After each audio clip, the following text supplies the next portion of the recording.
Who are some of the celebrities you've cooked with in the past or cooked for in the past? Most recently, Tommy Lee Jones, Oscar-winning actor, Gavin DeGraw. I just spent 5 days in the Ozarks with Garth Brooks and his wife Trisha Yearwood. A lot of the Patriots and Red Sox. Cooked for John Legend. The auction on the ocean, February 17th through the 19th at the Elliott Museum. Cory, the top 10 used cars that sold in 2022. Trying to guess every one. I don't know if I can do that. But I would presume, just from car dealers I know, and Golden 2 of the Honda CR-V and the Toyota RAV4. I would think the Toyota Corolla and Camry are in there. And I know that for newer cars, the hottest selling things are trucks, like the Ford F-150. So I don't know, maybe a mix of those 5 cars. Are you sure you haven't seen this list? No, I swear to God. Swear to God. So number 10, the Jeep Grand Cherokee. Number 8, the Nissan Rogue. Yeah, actually, my aunt is looking for a mini SUV, and she's like obsessed with the Nissan Rogue. And she's asking me for questions. I'm like, I know about Ferraris. I don't know about Nissan Rogues. Yeah, I don't think we're going to have any Nissan Rogues in the auction, to be honest with you. The Civic R is a car that you can't even barely get a hold of. It was voted Performance Car of the Year. The tuner kids, JDM kids, are eating Civics up. Always have. You can do a lot of modifications for them. They make lots of aero kits for them. Why name it? What is the Equinox? What does Equinox mean? Oh, God, we could do 9 hours on why they name cars Corollas and all these crazy names. I mean, my God. Why did they call the LaFerrari the LaFerrari? It's like calling it the Ferrari the Ferrari. That would mean number one must be like the Ford F-150 or something. Holy cow. Drum roll, please, ladies and gentlemen. Number 1, coming in number 1 on the list, the Ford F-150. Congratulations, Cory. I wish we had a prize for you. Not bad for an accordion player knowing my used car sales. But if you're going to actually make the jump and get a Tesla, if you're a car guy, you got to get the sporty version, the Performance 3, which is an incredible car. I drove for a whole week in San Francisco in the mountains. It was amazing. But the difference between the Performance and the non-Performance 3 is pretty big. You know what? This would upset me if I just bought a Tesla and I spent $120,000 on a Model X, and now all of a sudden... Government coming in and saying, if you buy this, we'll help you out. It's like, let the market take care of itself. Let the people speak for themselves. Don't tell us what to buy. Genesis is its own company, and they focus... I mean, they're using the same drivetrains and engines, but... I do think the two companies have split. Genesis are made in their own factory now, I believe, in South Korea. I think the quickest transition of brand was Cadillac in the 90s was an old person's car. You only had a Cadillac if you're an old person. And then all of a sudden in the early 2000s, if you were the coolest, hippest football player, you had a Cadillac.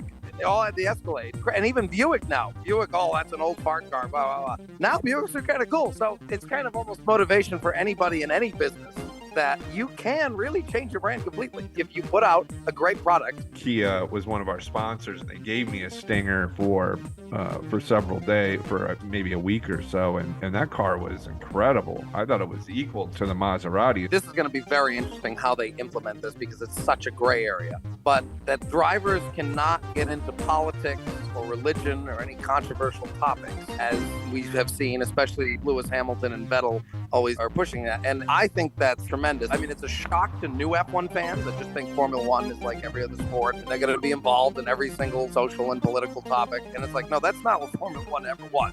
We come here to race. We're not doing this other stuff. So it's not a shock to me. But the people that just got on Netflix, it's like, what do you mean they can't talk?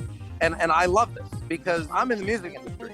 And the music industry just feels that if you get famous, you deserve the right to tell the world all of your opinions and have influence on your fans. And I've never understood this, that this is a push thing in society, that if you get famous for A, you get to talk to the world about B, C, D, and E. No, this is not what you're famous. If you want to run for politics, then yes, I want to hear your opinions on different things.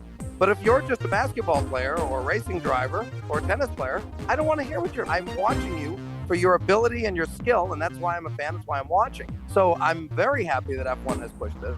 And my argument to people that say, well, wow, Cory, how could you be against people using their platform? It's like, do you want the person at the grocery store cashing you out to tell you their opinion of gun control? Do you want the McDonald's girl that comes over to give you your fries and a drink to tell you her opinion on abortion? No. Everybody says, oh, I would never want that. Well, then why do you want Taylor Swift to? Why do you want LeBron James to?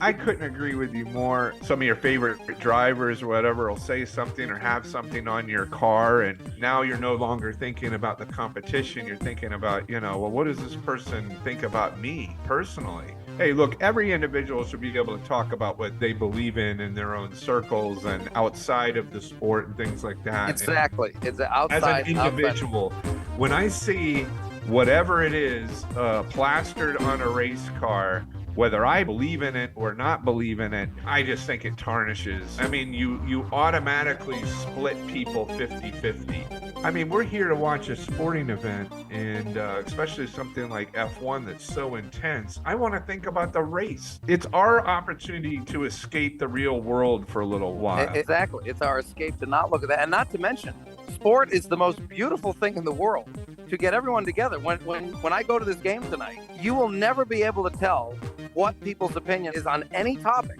because everybody reacts the same to every play, depending on what team you're for. And that's great. It brings us everybody together. And when you put the politics and the social, we're all going to disagree. So I don't mind what Lewis Hamilton has to say on anything. He has his right to have his opinion on his social media, all that. But when you're at the track, I want to see you as a driver only. I'm a big environment person. And people said, oh, Cory, you should play a green accordion to spread awareness of the environment. I would never, ever, ever do that. That is not what I'm there to play for. I'm there to entertain you and show you my musical skill. It does not matter what my opinions are. And I would never do that to spread awareness. Doesn't matter. That's not what I'm there for. It's not my lane. I'm not an expert on the environment. It's just an opinion. And you look at the most beloved people. Look at Michael Jordan. Why was Michael Jordan so loved around the world? You know why? Because Jordan never, ever, ever talked about social or political issues. That's why he was so beloved by everyone. He was the best in the world at what he did, and he never taught. And Tiger Woods is the same. I was just going to say that. You never hear anything from Tiger Woods talking about political opinions. And he could have, because he's coming in as the first really prominent black golfer in the most white sport. He didn't say anything. And millions, me included, of white golfers were his biggest fan because he just went to the field. He was the best in the world, and we loved him and cheered him. If he was golfing again, I'd be there to cheer him because he didn't talk about this other stuff. It's got to be separate, and I'm glad F1 is doing this. Those kinds of divisions that become rivalries, I think, are great for sports. Well, Cory, we're winding up another week. These hours go by too quick. It's great to have everybody in again on All Things Cars, and we're going to see you back here on Monday at 10 a.m. on WSTU and WPSL in Port St. Lucie. At the game tonight, go Bucks. Go Bucks. Cory, I'll see you back here next week, and we're going to be coming up on the big Grammy special.